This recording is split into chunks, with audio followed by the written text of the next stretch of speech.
Hello बच्चों, क्या हाल चाल हैं? बढ़िया हो आप लोग? चलिए, IIT question of the day में आज का सवाल जेईई एडवांस्ड के 2024 के क्वेश्चन पेपर से है बेटा। अच्छा सवाल है, ठीक है। क्वेश्चन नंबर 13 है बेटा। एक बार पॉज करके ट्राई तो करो। कर लिया? अगर हो गया है तो वीडियो मत देखो, ठीक है। आंसर इसका कितना आएगा वो चेक कर लेना बाद में, एंड में जाके, ठीक है। मैं बता दूंगी बाद में। तो यहाँ पर क्वेश्चन है कि a thin uniform rod of length L and certain mass is capped on a frictionless horizontal table. अच्छा, एक थिन यूनिफॉर्म रॉड है जिसकी लेंथ L है, जिसका मास है कुछ certain mass, is capped on a frictionless horizontal table with a massless string of length L। ये जो रॉड है ये कनेक्टेड है एक मासलेस स्ट्रिंग से, इसके वन एंड से ये कनेक्टेड है, ठीक है। और ये टॉप व्यू है, ऊपर से देख रहे हैं भाई। तो देखो भाई, जैसे आपको दिख रहा है ना, आप भी टॉप व्यू ही देख रहे हो, ठीक है, टेबल को। तो ऐसे दिख रहा है। और ये इसका जो दूसरा एंड है वो O से कनेक्टेड है, पाइवेटेड है, ठीक है, यहाँ पे सेंटर पे। If a horizontal impulse P is imparted to the rod at a distance X from the mid point of the rod. लो भाई, ये जो रॉड है इसकी मिड पॉइंट से X दूरी पर एक इम्पल्स लगाइए। दिख रहा है ये रेड वाला जो एरो है, यहाँ पे एक इम्पल्स लगाई है। अच्छा, और then the rod and string revolve together.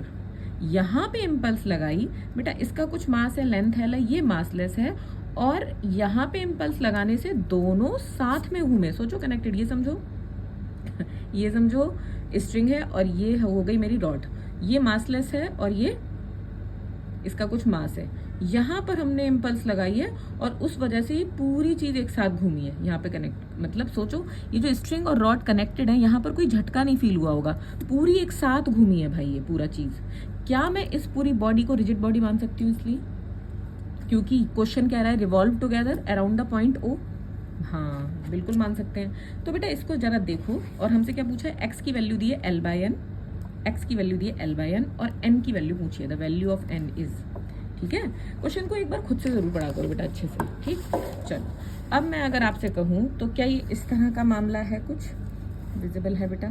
हाँ, कि ये है हमारी रॉड, ठीक है, ये इसका सेंटर है, इससे ये स्ट्रिंग है मासलेस, और ये हमारा पाइवेटेड पॉइंट है O, और यहाँ पे हमने जो है इम्पल्स दी है। अब ये इम्पल्स क्या करती है? सेंटर से कितनी दूरी पर दी है बेटा? X पर। ये L/2 है यहाँ तक, ये देखिए X है, ये L/2 है, और ये स्ट्रिंग है मासलेस वाली, ये L है। इसका मास, इस रॉड का मास M है, और ये पूरी लेंथ भी L है। बेटा जब भी आप इम्पल्स देते हो तो ये दो काम करता है, एक तो इसे घुमाएगा और आगे बढ़ाएगा, यानी कि V वेलोसिटी से आगे बढ़ा के ओमेगा से घुमाने की कोशिश करेगा। बिल्कुल सही बात है ना। अब क्योंकि मैंने पूरी इस बॉडी को रिजिड बॉडी माना, क्यों? क्योंकि क्वेश्चन कह रहा है कि पूरी बॉडी साथ में रिवॉल्व हुई है, बस ये मासलेस है, इसका मास लेना है, ठीक है। अच्छा, तो एक बात बताओ बेटा, ये जो V वेलोसिटी से आगे गई और ओमेगा से घूमी, तो जो रिजिड बॉडी होती है उसमें हमने पढ़ा है कि हर पॉइंट का जो एंगुलर वेलोसिटी होता है वो सेम रहता है रिजिड बॉडी में। यानी कि ये अगर ओमेगा से घूमेगा तो ये स्ट्रिंग भी इधर ऐसे करके ओमेगा से ही घूमेगी। बिल्कुल सही बात है ना? समझ पा रहे हैं आप लोग? है ना, समझ रहे हैं? बिल्कुल सही बेटा। अब एक बात बताओ, क्या मैं यहाँ इम्पल्स मोमेंटम थ्योरम लगा सकती हूँ? इम्पल्स की बात हो रही है तो इम्पल्स मोमेंटम थ्योरम लगा सकती हूँ। इम्पल्स मोमेंटम थ्योरम होता है I = चेंज इन मोमेंटम, ठीक। अब बेटा एक बात बताओ, तो क्या इस हिसाब से जो इम्पल्स होगा वो चेंज इन, क्योंकि फाइनल जो मोमेंटम आएगा वो तो आएगा mv, है ना, इनिशियल 0। तो क्या इम्पल्स P के बराबर आ जाएगी मेरी? इम्पल्स किसके बराबर आ जाएगी बेटा? P के बराबर आ जाएगी। हाँ, तो P कितना हो जाएगा बेटा? यहाँ पर P = कितना हो जाएगा बेटा? mv। तो यहाँ से V कितना आ जाएगा बेटा? P/m। बिल्कुल सही, बिल्कुल सही, जी हाँ। अब बेटा एक बात बताओ, क्या मैं यहाँ पर इस V की वैल्यू निकाल सकती हूँ? V की वैल्यू बिल्कुल निकाल सकते हैं। देखो V = क्या होता है? R omega. देखो ओमेगा सेम रहेगा, रिजिड बॉडी मान रही हूँ पूरी, ठीक है। क्वेश्चन कह रहा है रिवॉल्व टुगेदर। बेटा रिवॉल्व टुगेदर तभी हो पाएगा जब पूरी रिजिड बॉडी है। मैं बार बार ये बात रिपीट कर रही हूँ क्योंकि कंसेप्ट ही है बेटा इस सवाल का, है ना, इससे आप जब करेंगे, ठीक है। तो V = R ओमेगा, तो R यहाँ से यहाँ तक कितना हो जाएगा बेटा? L + L/2, that is 3L/2, और ओमेगा बेटा सेम रहेगा। तो ये V आ गया यहाँ से, ओमेगा 3L/2। अब यहाँ पे एक बात बताओ, ये एक पॉइंट ये निकाल के रख लिया मैंने, एक पॉइंट ये निकाल के रख लिया, बिल्कुल सही। बेटा क्या मैं यहाँ पे एंगुलर इम्पल्स निकाल सकती हूँ? जैसे एंगुलर मोमेंटम, यहाँ पे देखो मोमेंटम इम्पल्स के बराबर आया, ठीक है। तो एंगुलर इम्पल्स कितना हो जाएगा? देखो एंगुलर मोमेंटम कितना होता है बेटा? mvr होता है। अगर 90 डिग्री पे मतलब सर्कुलर मोशन में है तो साइन थीटा साइन 90 हो जाता है। तो mv को क्या लिख देती हूँ मैं? p। और कितना डिस्टेंस पर तुमने लगाया यहाँ से? x पर। तो क्या ये एंगुलर इम्पल्स हो जाएगा p इंटू एक्स? बोलो, है कि नहीं? p इंटू एक्स डिस्टेंस, बिल्कुल ठीक, is equal to angular impulse मतलब एंगुलर मोमेंटम लग रहा है यहाँ पर।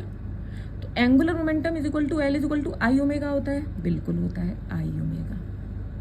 अब यहाँ पे चल रहा है बेटा पी एक्स, है ना, यहाँ से देखो एक्स डिस्टेंस पे तुमने लगाया ना इम्पल्स, तो ये एक्स ही लोगे आप यहाँ से।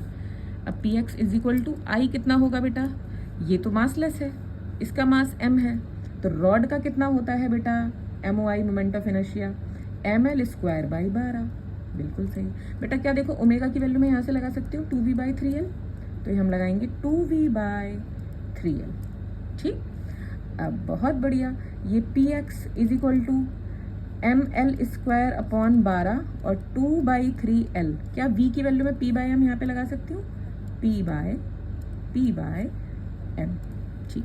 देखो यहाँ एक m से एक m कैंसिल, ये p से p कैंसिल, है ना। ये जो कुछ कटती जाती है तो कितना अच्छा लगता है बच्चों, ये देखो सब कैंसिल आउट हो रहा है। तो यहाँ पे कितना आ जाएगा बेटा? 2 6 12 और 6 3 18, एक l से एक l, तो बेटा x की वैल्यू आ गई l/18। और क्वेश्चन कह रहा था x is equal to l/n है, तो बेटा n की वैल्यू कितनी आ गई? 18। आप इस सवाल को दूसरे मेथड से भी कर सकते हैं, ये मैंने आपको एक आसान तरीका बताया है जो आप प्रैक्टिस करते करते, जितना प्रैक्टिस करेंगे सवालों की, आपको प्रैक्टिस से सारे तरीके दिमाग देने लगेगा, ठीक है। और एक बात और, आप सबको पता है मैं लास्ट में क्या कहती हूँ कि भाई कंसिस्टेंट रहो, थोड़ा चलो मगर रोज चलो। और कंसिस्टेंसी, ये जो एक वर्ड है ना बेटा, ये बहुत पावरफुल वर्ड है, ठीक। तो consistency is the key to success, इसको बेटा फॉलो करें, देखिए आप अपनी हर मंजिल पालेंगे, ठीक है। और आप रोटेशन के कम से कम बच्चों 10-20 सवाल लगाइए, ठीक है। और ऑल द वेरी बेस्ट, लगे रहिए। और मैं बिल्कुल ऐसी आशा करूंगी और प्रे करूंगी आप जिस भी एग्जाम की तैयारी कर रहे हैं वो आपका निकले बच्चों। All the very best.